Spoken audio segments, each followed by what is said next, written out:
इस कहानी की शुरुआत में हम सर्गेई को देखते हैं जो अपने सौतेले भाई डिमित्री के साथ स्कूल में था। डैड निकोलाई उन्हें अपने साथ लेकर जाते हैं। निकोलाई सर्गेई को बताते हैं कि तुम्हारी मॉम ने खुदकुशी कर ली क्योंकि वो कमजोर और दिमाग से बीमार थी। तुमने उसे पिछले 2 सालों से नहीं देखा, इसीलिए उसकी मौत से तुम्हारे लिए कुछ नहीं बदलेगा। डिमित्री पूछता है कि क्या मॉम के अंतिम संस्कार में जा रहे हैं। निकोलाई बताते हैं कि जो लोग खुदकुशी कर लेते हैं उनके नसीब में अंतिम संस्कार नहीं होता। हम शिकार करने के लिए जा रहे हैं। कुछ लोगों को जार शेर दिखाई दिया है। अगर तुम दोनों मर्दों के साथ रहकर शिकार करोगे तो बहादुर बनोगे और तुम्हें मजा आएगा। ये सब बातें करके वो फ्लाइट में बैठ जाते हैं। शिकार के लिए वो नॉर्दर्न गाना पहुँचते हैं। निकोलाई एक हिरण का शिकार करते हैं। वो सेर्गेई से कहते हैं कि कुछ भी हो जाए पर मौत से कभी भी डरना मत। ये शिकार है और हम शिकारी, इसीलिए हमें किसी भी चीज से डरने की जरूरत नहीं है। निकोलाई डिमित्री से कहते हैं कि जना खुद को देखो, तुम बहुत ही ज्यादा कमजोर हो, तुम्हें खुद पर शर्म आनी चाहिए। अगर तुम इसी तरह रहे तो कभी भी मर्द नहीं बन पाओगे। डिमित्री को काफी बुरा लगता है। रात को सब कैंप लगाकर आराम करने लगते हैं। सर्गेई डिमित्री से कहता है कि डैड की तरफ से मैं तुमसे माफी मांगता हूँ, उन्हें तुमसे इस तरह से बात नहीं करनी चाहिए थी। डिमित्री कहता है कि डैड ऐसे ही है और हम उनका कुछ नहीं कर सकते। मुझे तो लगता है कि डैड मुझे आपकी तरह इज्जत कभी नहीं देंगे। एक आदमी निकोलाई से पूछता है कि शेर खाने के लिए शिकार करता है तो आखिरकार आप किसी लिए शिकार करते हैं। निकोलाई कहते हैं कि जार शेर ने अब तक 3000 लोगों को मारा है। मेरा मानना है कि किसी महान को मारने के बाद ही हम महान बन सकते हैं। अगले दिन सब दोबारा जार शेर को ढूंढने के लिए जंगल में घूमने लगते हैं। अलेक्सेई निकोलाई से कहता है कि मैं हमेशा भविष्य के बारे में सोचता हूँ और मैं चाहता हूँ कि तुम मेरे पार्टनर बन जाओ। निकोलाई कहते हैं कि इस दुनिया में तुम्हारा कोई वजूद नहीं है, तुम बिना किसी मकसद के इस दुनिया में घूम रहे हो। तुम जैसे कमजोरों के पास हमें देने के लिए कुछ भी नहीं है, तो आखिरकार मैं तुम जैसे कमजोरों और बेकार इंसान का पार्टनर क्यों बनूं? मैं यहाँ अपने बेटों को शिकार का मजा दिखाने के लिए लेकर आया हूँ और तुम मेरा मजा खराब कर रहे हो। ये कहकर वो आगे बढ़ जाते हैं। एलेक्सेई को बहुत ही ज्यादा गुस्सा आता है। डिमित्री सर्गेई से कहता है कि मुझे उम्मीद है कि इस बार पापा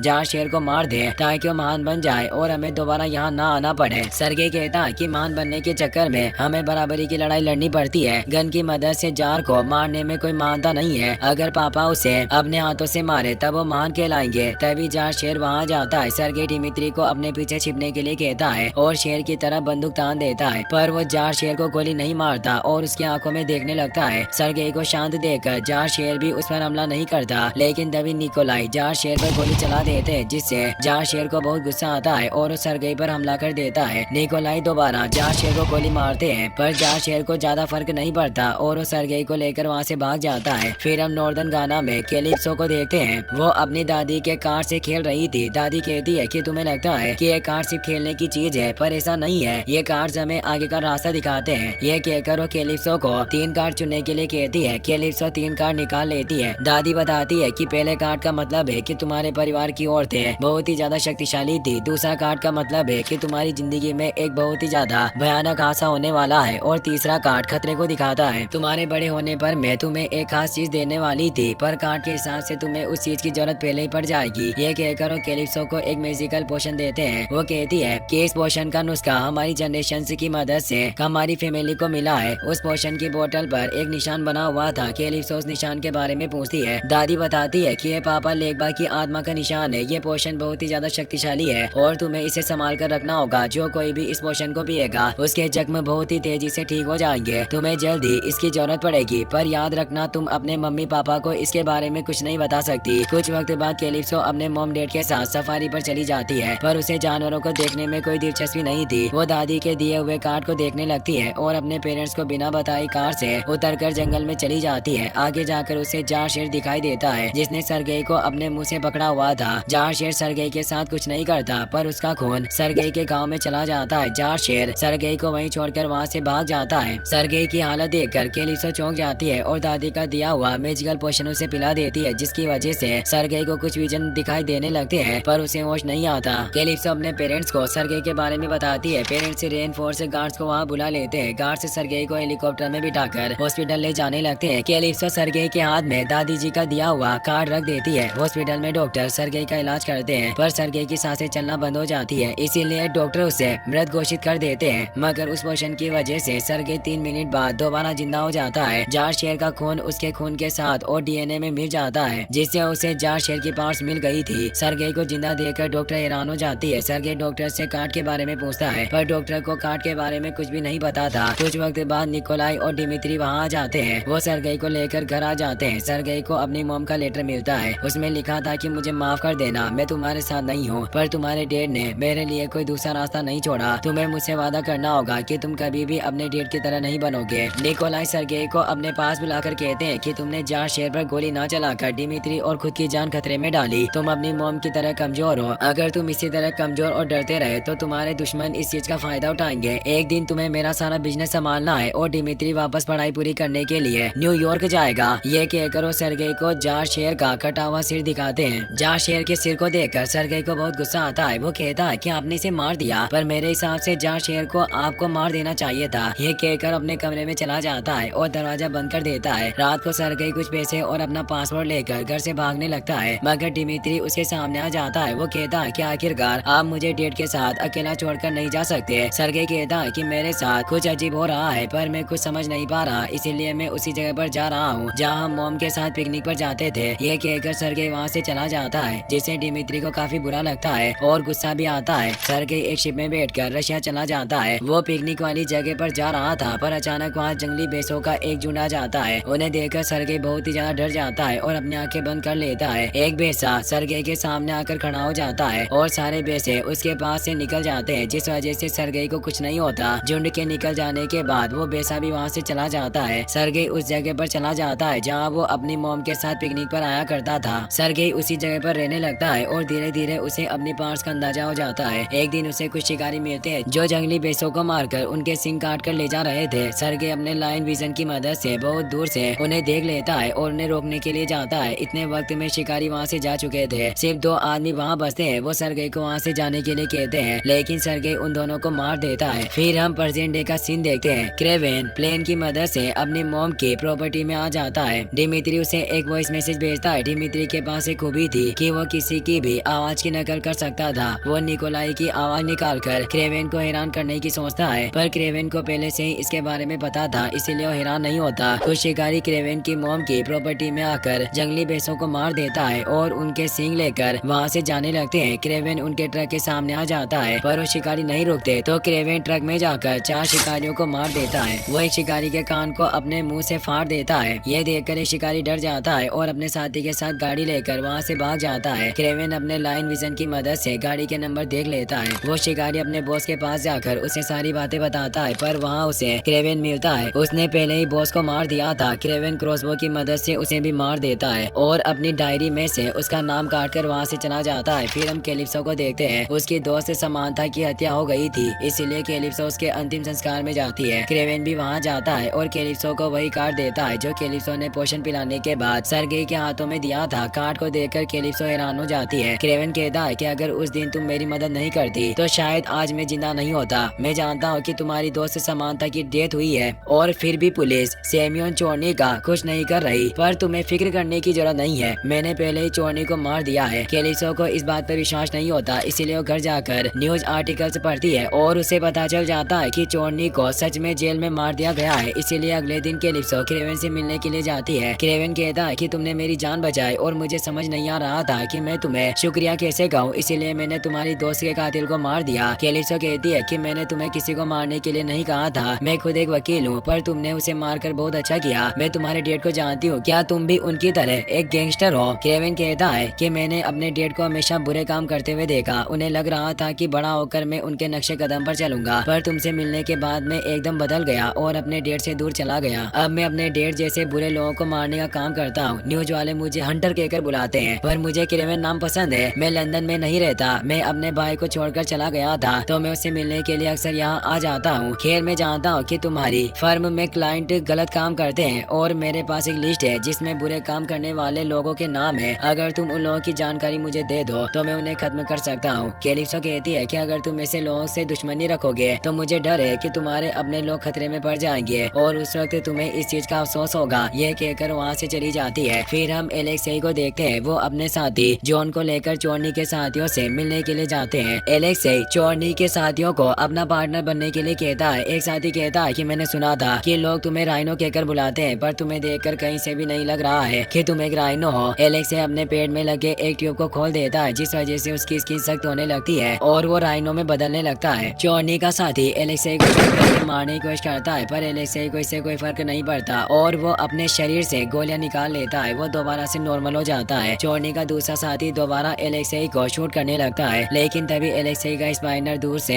उस आदमी और उसके गार्ड्स को मार देता है। चोरनी के दो साथी बच जाते हैं और एलेक्से उन्हें अपना पार्टनर बनने के लिए कहता है, तो पहला साथी दूसरे साथी को गोली मारकर एलेक्से का पार्टनर बन जाता है। एलेक्से के कहने पर चोरनी का साथी निकोलाई को मारने के लिए उनके होटल में जाता है, मगर निकोलाई को उसके बारे में पता चल जाता है और वो अपने गार्ड्स की मदद से चोरनी के साथी और एलेक्से के साथियों को मार देता है। डिमित्री भी होटल में था, मगर गोलियों की आवाज से डरकर पियानो के नीचे छिप गया था। इससे निकोलाई को बहुत गुस्सा आता है। वो कहते हैं कि मेरे खुद के क्लब में मेरे ऊपर अटैक हुआ, पर फिर भी तुम मुझे बचाने के लिए नहीं आए, तुम मेरी सबसे बड़ी गलती हो। ये कहकर वो डिमित्री को धक्का मारकर दूर कर देते हैं। एलेक्से को अपने साथियों के मरने के बारे में पता चल जाता है। उसे क्रेवेन की रशियन जेल से भागने की वीडियो मिल जाती है और उसे पता चल जाता है कि सर्गेई ही क्रेवेन है, इसलिए वो फॉरेनर को क्रेवेन को मारने का काम देता है। फॉरेनर उसी जेल में चला जाता है जहाँ चोरनी की हत्या हुई थी। वो वहाँ हंटर के निशान ढूंढने लगता है, पर पुलिस गार्ड वहाँ जाता है। फॉरेनर अपनी पावर का यूज करके गार्ड को इल्यूजन में फंसा देता है और उसकी गन छीनकर उसे मार देता है। फिर हम क्रेवन को देखते हैं। आज डिमित्री का बर्थडे था, इसीलिए वो डिमित्री के साथ क्लब में चला जाता है। निकोलाई भी वहाँ जाते हैं और तीनों साथ बैठकर ड्रिंक करने लगते हैं। डिमित्री को बहुत नशा चढ़ जाता है, इसीलिए क्रेवन उसे घर लाकर सुला देता है और खुद भी डिमित्री के घर में सो जाता है, मगर क्रेवन को अपनी मोम की आवाजें सुनाई दे रही थी, जिस वजह से वो सो नहीं पाता। इसीलिए वो बाहर जाकर एक पेड़ के नीचे सो जाता है। अगली सुबह उठकर क्रेवन घर के अंदर जाता है, पर वहाँ उसे डिमित्री नहीं मिलता और उसके बेड पर खून लगा हुआ था, जिसे देखकर क्रेवन घबरा जाता है। वो टेरेस पर जाकर देखता है तो उसे पता चलता है कि कुछ गुंडे डिमित्री को पकड़कर एक कार में ले जाते हैं। क्रेवन टेरेस से नीचे कूद जाता है, पर उसे एक खरोच भी नहीं आती। वो तेजी से दौड़कर कार का पीछा करने लगता है। क्रेवन गाड़ी के ऊपर चढ़कर खिड़की तोड़ने की कोशिश करता है, पर पूरी गाड़ी बुलेट प्रूफ थी, जिस वजह से वो कुछ नहीं कर पाता और गाड़ी से नीचे गिर जाता है। वो गुंडे डिमित्री को लेकर हेलीकॉप्टर में बैठ जाते हैं। क्रेवन एक जाल की मदद से हेलीकॉप्टर को रोकने की कोशिश करता है, पर वो हेलीकॉप्टर को नहीं रोक पाता और नदी में गिर जाता है। इतने वक्त में हेलीकॉप्टर वहाँ से चला जाता है। क्रेवन कैलिप्सो के पास जाकर उसे सारी बातें बताता है और उसे मदद मांगता है। कैलिप्सो अपने सोर्सेज की मदद से उन गुंडों का पता लगाने लगती है। क्रेवन निकोलाई के पास जाता है। निकोलाई बताते हैं कि वो लोग डिमित्री को छोड़ने के बदले $20 मिलियन मांग रहे हैं। मुझे पैसे में कोई परेशानी नहीं है, लेकिन अगर मैंने पैसे दे दिए तो मैं कमजोर लगूंगा और मेरी जिंदगी भर की मेहनत डिस्ट्रॉय हो जाएगी। क्रेवन कहता है कि आपने अपनी पूरी जिंदगी में कोई अच्छा काम नहीं किया और कोई भी आपकी इज्जत नहीं करता। अगर डिमित्री को कुछ हो गया ना तो उसकी मौत के जिम्मेदार आप होंगे। निकोलाई कहते हैं कि डिमित्री को अकेला छोड़कर तुम गए थे, मैं नहीं, मैंने तो उसका ध्यान रखा। डिमित्री के किडनैप होते ही उसका मरना तय हो गया था, पर मेरे पैसे देने से कोई फर्क नहीं पड़ने वाला। क्रेवन कहता है कि मैं हमेशा से सोचता था कि आखिरकार एक महान इंसान कैसा होता है और आज आपको देखकर मुझे पता चल गया कि महान इंसान किसे कहते हैं। ये कहकर वो कैलिप्सो के पास चला जाता है। कैलिप्सो अपने क्लाइंट की मदद से डिमित्री को किडनैप करने वाला गुंडे का पता लगा लेती है। फॉरेनर के कहने पर ही उस क्लाइंट ने कैलिप्सो को किडनैपर का पता दिया था, पर फॉरेनर फिर भी उस क्लाइंट को मार देता है। कैलिप्सो क्रेवन को फोन पर किडनैपर के ठिकाने के बारे में बता देती है, जो टर्की में थे। तो क्रेवन प्लेन लेकर टर्की चला जाता है। क्रेवन उससे मोनेस्ट्री में पहुंच जाता है जहाँ डिमित्री का किडनैपर था। क्रेवन पॉइजन नीडल की मदद से गार्ड्स को मारकर अंदर चला जाता है और दूसरे गार्ड्स को मारने लगता है। गार्ड्स के चिल्लाने की आवाज सुनकर सब लोगों को क्रेवन के बारे में पता चल जाता है और उसे मारने के लिए जाते हैं, लेकिन क्रेवन एक शेर की तरह उन सबको मार देता है। वो किडनैपर को खिड़की से नीचे लटका देता है और उसे डिमित्री के बारे में पूछता है। तभी दूर से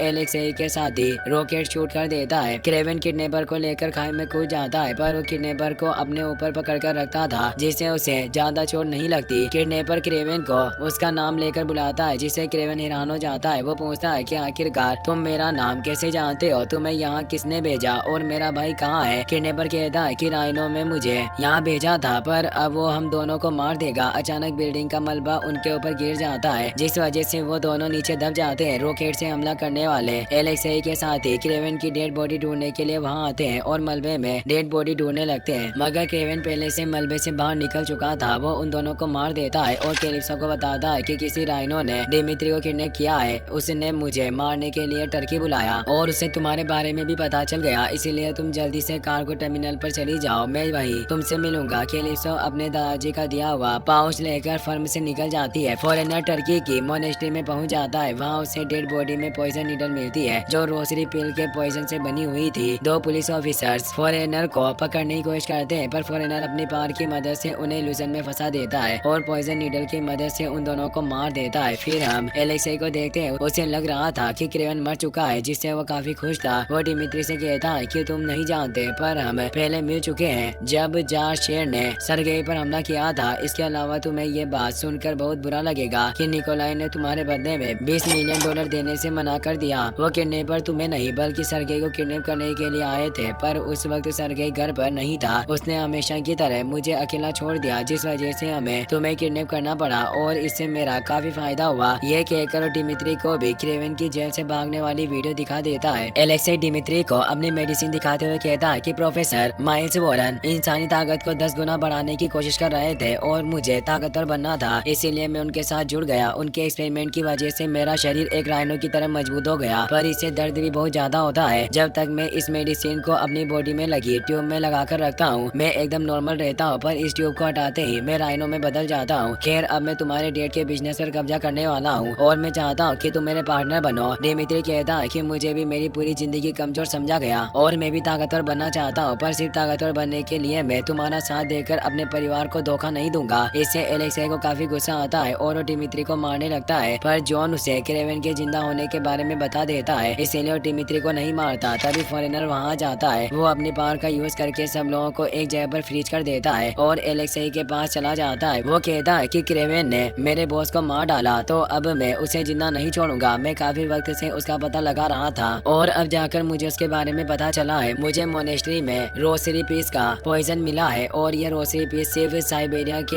एक खास इलाके में पाए जाते हैं। मैं यकीन के साथ कह सकता हूँ कि क्रेवन भी उसी जगह पर होगा। ये बात सुनकर एलेक्सी फॉरेनर और अपने साथियों को लेकर क्रेवन को मारने के लिए चला जाता है। फॉरेनर एलेक्सी को एक पॉइजनस गन दिखाकर कहता है कि इस गन से शूट होने वाले को बहुत ही बुरे सपने आते हैं और शरीर के खास हिस्से पैरालाइज हो जाते हैं। उसके बाद उसकी दर्दनाक मौत हो जाती है। ये बात सुनकर एलेक्सी खुश हो जाता है। फिर हम क्रेवन को देखते हैं। वो कैलिप्सो को लेकर अपनी मॉम की प्रॉपर्टी में आ जाता है। वहाँ एक पेंथर उस पर अटैक करती है पर क्रेवन बचपन से उसे जानता था और वो उस पेंथर को डराकर वहाँ से भगा देता है। क्रेवन में बहुत सारी हर्बल मेडिसिन पड़ी थी। उन्हें देखकर कैलिप्सो चौंक जाती है और क्रेवन से उनके बारे में पूछती है। क्रेवन उस पोशन की बोतल दिखाते हुए कहता है कि मैं उस दिन के बाद से जानने की कोशिश कर रहा हूँ इस पोशन में क्या क्या चीजें हैं पर मुझे इसके बारे में कुछ भी पता नहीं चला। क्या तुम मुझे और पोशन दे सकती हो? कैलिप्सो कहती है कि यह पोशन मुझे अपनी दादी जी ने दिया था। उन्होंने कहा था इसे जो पिएगा उसके जख्म ऐसे भरेंगे जैसे सोचा नहीं होगा।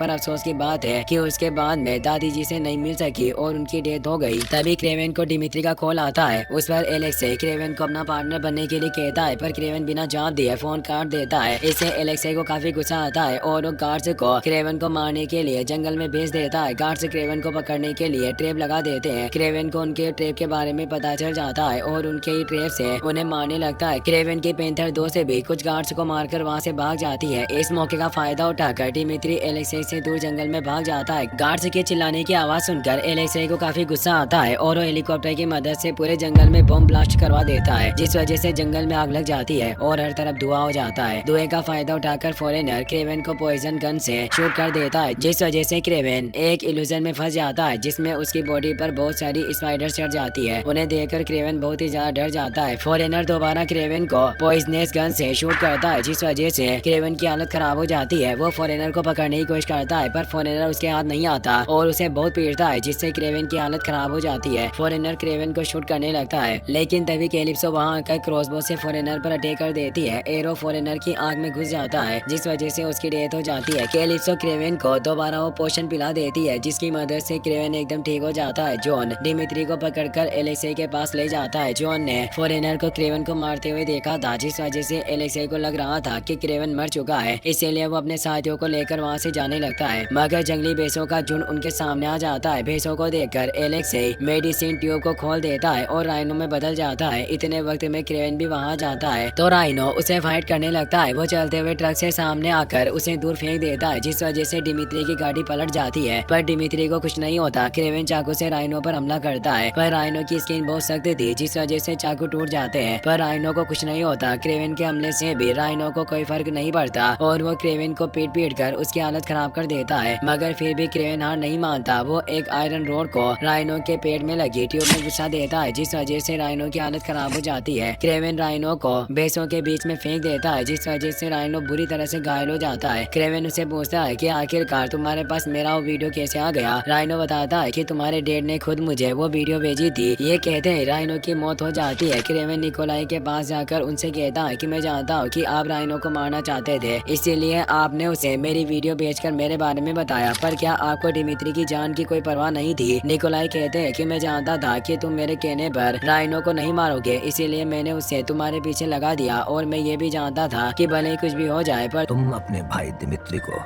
कुछ भी नहीं होने दोगे। क्रेवन कहता है कि मैं सालों पहले आपको मार सकता था, पर मैंने ऐसा नहीं किया क्योंकि मैं आपको अपना फादर मानता था, पर आपने मेरे साथ गलत किया। आपने मुझे सिखाया था कि मौत से कभी मत डरना, तो आज मैं आपसे भी यही कहना चाहता हूँ। ये कहकर वहाँ से जाने लगता है। अचानक एक भालू वहाँ जाता है और निकोलाई पर हमला करने लगता है। उसे मारने के लिए निकोलाई अपनी गन लोड करते हैं, पर क्रेवन ने पहले से ही गन में से गोलियां निकाल ली थी, जिस वजह से निकोलाई कुछ नहीं कर पाते और भालू ने मार देता है। फिर हम एक साल बाद का सीन देखते हैं। क्रेवन डिमित्री के बर्थडे पर उससे मिलने के लिए जाता है। डिमित्री कहता है कि मुझे न्यूयॉर्क में एक डॉक्टर मिले, उन्होंने मेरी बहुत मदद की और मुझे एकदम बदल दिया। अचानक कुछ माफिया वहाँ आकर डिमित्री से बात करने लगते हैं। ये देखकर क्रेवन चौंक जाता है। वो कहता है कि तुमने कहा था कि तुम डेट की प्रॉपर्टी बेचकर ये सब बिजनेस बंद कर देगा, तो आखिरकार अब ये सब क्यों कर रहे हो। मैं नहीं चाहता हूँ कि तुम दोबारा उस नर्क में जाओ। डिमित्री कहता है कि आपने मुझे उस नर्क में डाला था, आपको लगता है कि आप डेट से बेहतर है, पर आप उनसे बदतर है। मैं जानता हूँ कि डेट को मरवाने में आपका हाथ था। आपको लगता है कि आप एक मसीहा है, पर आप एक मामूली इंसान है। ये कहकर वहाँ से चला जाता है। क्रेवन उसके पीछे जाकर उसे रोकने की कोशिश करता है। अचानक डिमित्री क्रेवन का रूप ले लेता है। ये देखकर क्रेवन के होश उड़ जाते हैं। डिमित्री कहता है कि तुम जानते हो कि मैं हमेशा से सब लोगों की नकल करता था, बिल्कुल एक गिरगिट यानी कमेलियन की तरह। क्रेवन पूछता है कि आखिरकार वो डॉक्टर कौन है और उसने तुम्हारे साथ क्या किया है। डिमित्री कहता है कि आप हमेशा से चाहते थे कि मैं कमजोर रहूं ताकि डेट के सामने आप ताकतवर लग सके, पर अब मैं भी ताकतवर बन चुका हूँ। राइनो और डेट मर चुके हैं, अब मैं हर चीज पर अपना कब्जा कर लूंगा। पहले मैं भी बस लोगों की आवाज निकाल सकता था, पर अब मैं किसी का भी रूप ले सकता हूँ। अब तुम मुझे नहीं रोक सकते। खैर डेट तुम्हारे लिए कुछ छोड़कर गए हैं। क्रेवन निकोलाई के घर जाता है। वहाँ उसे एक लेटर मिलता है। उसमें निकोलाई ने लिखा था कि हम सबको एक रास्ता चुनना पड़ता है और अब तुम्हें भी मेरे रास्ते पर चलना होगा, जिससे तुम्हें आगे बढ़ने में आसानी होगी। बॉक्स के अंदर क्रेवन को एक जैकेट मिलती है जो जार शेर की चमड़ी से बनी हुई थी। क्रेवन जैकेट पहनकर खुद को आईने में देखने लगता है। इसी के साथ यह मूवी यहीं पर खत्म हो जाती है।